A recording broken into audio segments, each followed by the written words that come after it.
I think who will benefit is fairly obvious, the uninsured, the underinsured, and as well as all Vermont people. They will get a little bit more. They will get some dental coverage, and then they will also get some vision benefit. Most employers and the workers will pay less. I said most, I did not say everyone. I will explain who they are. Say the obvious. The employer doesn't offer insurance to their employees now. And if they pay fairly high wage, now they have to pay a payroll contribution. So they will have to pay more. So that's why we use the word most. Most, also another beneficiary we believe will be the primary care physicians and practitioners, like nurse practitioners. They will be, under the payment system and the rates we're recommending, they will get more pay, and also to attract more primary care physicians and nurse practitioners and retain them in Vermont. There will be incentives given to them, like loan forgiveness programs or higher subsidy for the first 5 years to these people. So they will be the beneficiary. As I said, we have not produced a magic. There's no one no one has to bear the burden. The first group of people who will bear the burden was the private insurance organizations, particularly the ones out of state, like Cigna, who is located in Connecticut, MVT, located in New York. These companies, most likely their business in Vermont will be vastly reduced, if not completely withdrawn.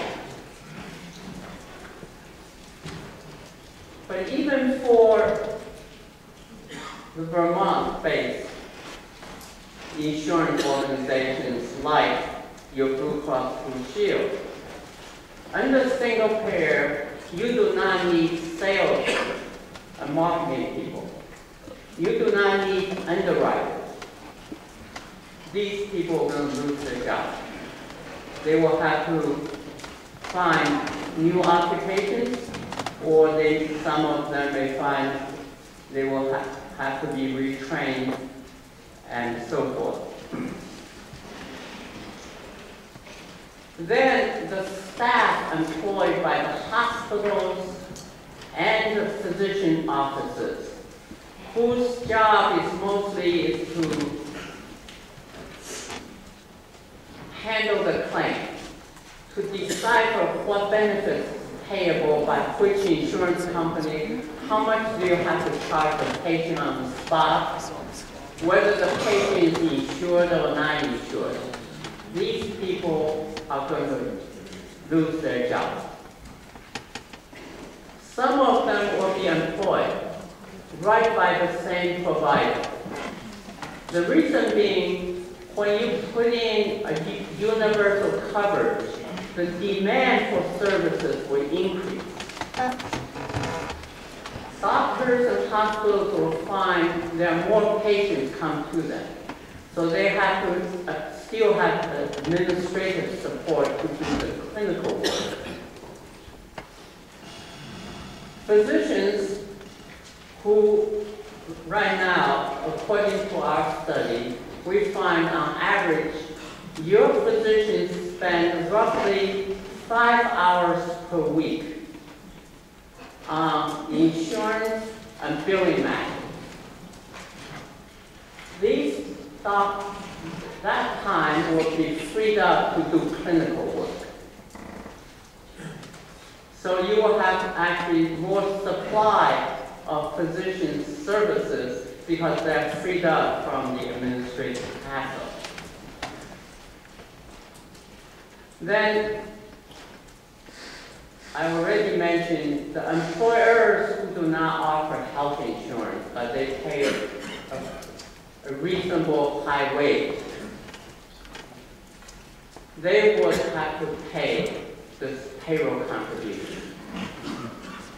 Who are they? Just about all your medium-sized and large companies in Vermont are offering health insurance to employees. It is the small employers, employ less than 10 people.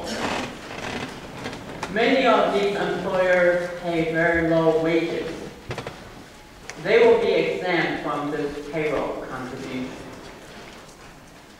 For those who pay higher wages, now they have to pay more. Pay the payroll contribution. And then there's another group.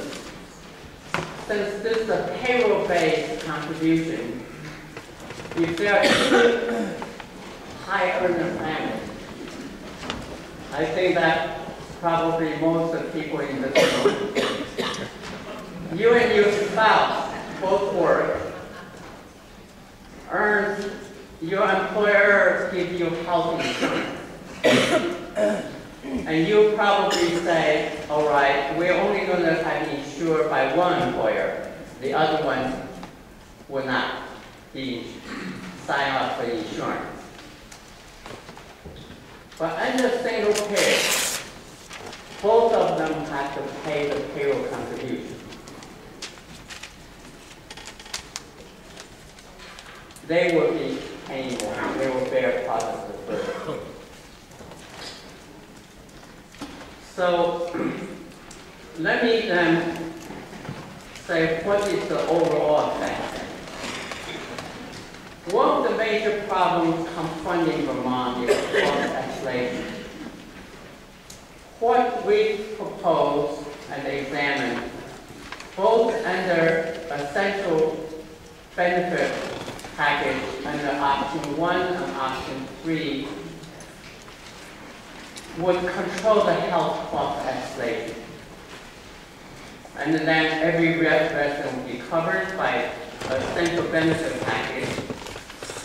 I already mentioned about increase in net employment. And also, the models show the total economic output in Vermont will go up. And because Vermont will have pay higher wages, there will be more people migrate into Vermont to live and work.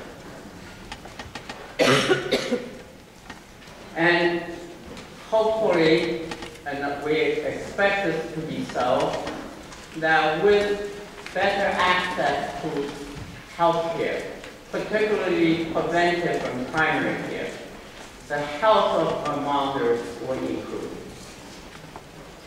So then let me just give you the conclusion.